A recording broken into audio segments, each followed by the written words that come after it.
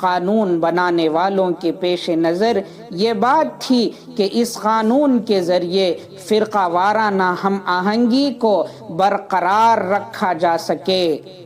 اس وقت کے وزیر داخلہ نے 10 دسمبر 1991 کو لوک سبھا میں تقریر کرتے ہوئے اس قانون کے سلسلے میں یہ کہا تھا کہ اس قانون کو ہم ہندوستان کے بھائی چارگی، محبت کی شاندار اور عظیم روایات کو فروغ دینے والے قانون کی حیثیت سے دیکھتے ہیں۔ آزادی سے کچھ پہلے ملک میں امن و عاشرتی اور اتحاد و ایک جہتی کی ہماری روایتوں کو نقصان پہنچا تھا۔ اسی کے پیش نظر موجودہ حالات میں ہم نے ماضی کے زخموں کو مٹانے اور فرقہ وارانہ ہم آہنگی اور امن و عاشرتی کو بحال رکھنے کی کوشش کی ہے۔ اس قانون کے سیکشن 3 میں یہ بات درج ہے کہ تمام مذہبی مقامات کو اسی حالت میں محفوظ رکھا جائے گا جیسے کہ وہ 15 اگست 1940 پر 7 کو تھے۔ قانون کے اسی حصے میں یہ بات بھی لکھی ہوئی ہے کہ کسی بھی مذہبی فرقے کی عبادت گاہ میں کلی یا جزوی تبدیلی نہیں کی جا سکتی۔ اسی قانون میں یہ بات ہے کہ 15 اگست 1947 میں جو مذہبی مقام جس طرح تھا اس کی حیثیت کی تبدیلی کے سلسلے میں کسی بھی عدالت میں کوئی مقدمہ یا قانونی کارروائی جاری ہو تو اس قانون کی رو سے اسے ختم کر دیا جائے گا اور کوئی نیا مقدمہ یا قانونی کارروائی شروع نہیں کی جائے گی۔ اس میں کوئی شک نہیں کہ یہ قانون بہت سوچ سمجھ کر اور ملک کے وسیع تر مفادات کو سامنے رکھ کر بنایا گیا تھا اور اس کی وجہ سے بہت سارے تنازع دب گئے، مگر اب بھی جو صورتحال ملک کی مختلف حصوں کی کئی مساجد کے بارے میں سامنے آ رہے ہیں، اس سے مسلمانوں کی تشویش میں اضافہ ہو رہا ہے اور ملک کے انصاف پسند باشندوں کو بھی یہ محسوس ہو رہا ہے کہ 1991 میں ملک کے وسیع تر مفادات کے پیش نظر بنانے گئے قانون کو نظر انداز کر کے لا قانونیت کا راستہ اپنایا جا رہا ہے۔ ہمارا صاف صاف یہ کہنا ہے کہ ملک اسی وقت ترقی کر سکتا ہے جب یہاں بسنے والوں کا آپس میں تال میل ہو اور ایک دوسرے کے مذہبی احساسات اور جذبات کا پاس اور لحاظ رکھا جائے، نفرت کے بجائے محبت کو فروغ دیا جائے اور اس بات کی کوشش ہو کہ دستور میں دی گئی آزادی کے مطابق ہر شخص اپنے مذہب، تہذیب اور زبان کے اعتبار سے اور اس بات کی کوشش ہو کہ دستور میں دی گئی آزادی کے مطابق ہر شخص اپنے مذہب، تہذیب اور زبان کے اختیار کرنے میں آزاد اور خود مختار رہے۔ میرے دوستوں، مختلف مساجد کے سلسلے میں ملک میں جو مذموم کوششیں ہو رہی ہیں اور مسجدوں کی آڑ لے کر جس طرح نفرت پھیلائی جا رہی ہے، اس کے علاوہ مختلف تدبیروں کے ذریعے مسلمانوں کو جس طرح نشانہ بنایا جا رہا ہے، ایسے مشکل حالات میں ملک کے تمام مسلمانوں کی بنیادی ذمہ داری ہے کہ وہ ہمت اور حکمت کے ساتھ اس کا مقابلہ کریں۔ تاریخ بتاتی ہے کہ جب کبھی اس ملت پر حالات آئے ہیں، ملت کے افراد نے مضبوطی کے ساتھ ان کا مقابلہ کیا ہے۔ حالات ہمارے لیے کوئی نئی چیز نہیں ہیں۔ قرآن پاک میں ہمیں اس بات کی خبر دی گئی کہ ایمان والوں کی آزمائش کی جائے گی، مختلف مرحلوں میں ان کا امتحان لیا جائے گا، جان و مال کی کمی کے ذریعے ان کے یقین کی قوت کو پرکھا جائے گا۔ چنانچہ قرآن مجید میں سورہ بقرہ آیت نمبر 155 میں فرمایا وَلَنَبْلُوَنَّكُمْ بِشَيْءٍ مِّنَ الْخَوْفِ وَالْجُوعِ وَنَقْصٍ مِّنَ الْأَمْوَالِ وَالْأَنفُسِ وَالثَّمَرَاتِ وَبَشِّرِ الصَّابِرِينَ، اور ضرور ہم تمہیں آزمائیں گے کچھ ڈر اور بھوک سے، اور کچھ مالوں اور جانوں اور پھلوں کی کمی سے، اور صبر کرنے والوں کو خوشخبری سنا دیجئے۔ اسی طرح سورہ آل عمران کی 180 پر 6 آیت میں فرمایا، جس کا ترجمہ ہے: مسلمانوں، تمہیں اپنے مال و دولت اور جانوں کے معاملے میں آزمایا جائے گا، اور تم اہل کتاب اور مشرکین دونوں سے بہت سی تکلیف دہ باتیں سنو گے، اور اگر تم نے صبر و تقوی سے کام لیا تو یقیناً یہی کام بڑی ہمت کے ہیں جو تمہیں اختیار کرنے ہیں۔ مشکل حالات میں قرآن پاک ہمیں صبر اور استقامت کی تعلیم دیتا ہے۔ صبر کا مطلب ہے مناسب تدبیر اختیار کرتے ہوئے اپنے مشن پر کاربند رہنا اور اللہ تعالیٰ کے وعدے کے پورا ہونے کا انتظار کرنا۔ استقامت کہتے ہیں اللہ تعالیٰ کے حکموں پر جم جانا اور ایمان کے تقاضوں کو ہمیشہ پورے کرتے رہنا۔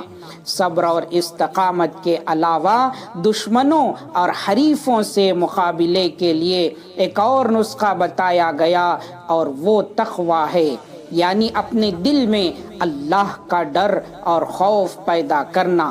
جب ہم اپنے دل میں اللہ کا خوف رکھیں گے تو بہت سے دوسرے خوف اور ڈر ہمارے دل سے نکل جائیں گے، اور مشکل اور نازک حالات میں بھی ہماری زبان سے وہی بات نکلے گی جو حق اور سچ ہو۔ قرآن پاک میں اللہ تعالیٰ ارشاد فرماتا ہے: وَإِن تَصْبِرُوا وَتَتَّقُوا لَا يَضُرُّكُمْ كَيْدُهُمْ شَيْئًا۔ سورہ آل عمران آیت نمبر 120۔ اگر تم صبر کرو گے اور تقوی کے راستے پر چلو گے تو ان کی تدبیر تمہیں کوئی نقصان نہیں پہنچا سکے گی۔ قرآن پاک کی ہدایتوں کے پیش نظر ملک کے تمام مسلمانوں سے یہ بات عرض ہے کہ ان مشکل حالات میں صبر، تقوی، استقلال اور استقامت اختیار کریں، اللہ تعالیٰ کے وعدوں پر یقین رکھیں، مساجد کی حفاظت کے لیے ہر لمحہ کمر بستہ اور تیار رہیں، اور جب جیسی ضرورت پیش آئے اس کے مطابق مسجدوں کی حفاظت اور خدمت اور اللہ تعالیٰ کے دین کی مدد اور نصرت کے لیے اپنے آپ کو پیش کریں۔ جب ہم اپنی ذمہ داری کو پورے طور پر نبھائیں گے تو اللہ تعالیٰ بھی اپنے وعدوں کو پورا کرے گا، اور مصیبت و آلام کے وقت ہمیں راحت و آرام عطا فرمائے گا۔ اپنے کعبے کی حفاظت تمہیں خود کرنی ہے، اپنے کعبے کی حفاظت تمہیں خود کرنی ہے، اب ابابیلوں کا لشکر نہیں آنے والا۔ دعا ہے کہ اللہ تعالیٰ مسلمانان ہند کی حفاظت فرمائے، مساجد، مدارس اور دینی و ملی جماعتوں اور تنظیموں کے سلسلے میں اہل ایمان کو اپنی ذمہ داری اخلاص اور اہتمام کے ساتھ پوری کرنے کی توفیق عطا فرمائے، اور مشکل وقت میں اللہ تعالی ہماری مدد فرمائے۔ آمین۔ وآخر دعوانا ان الحمد للہ رب العالمین۔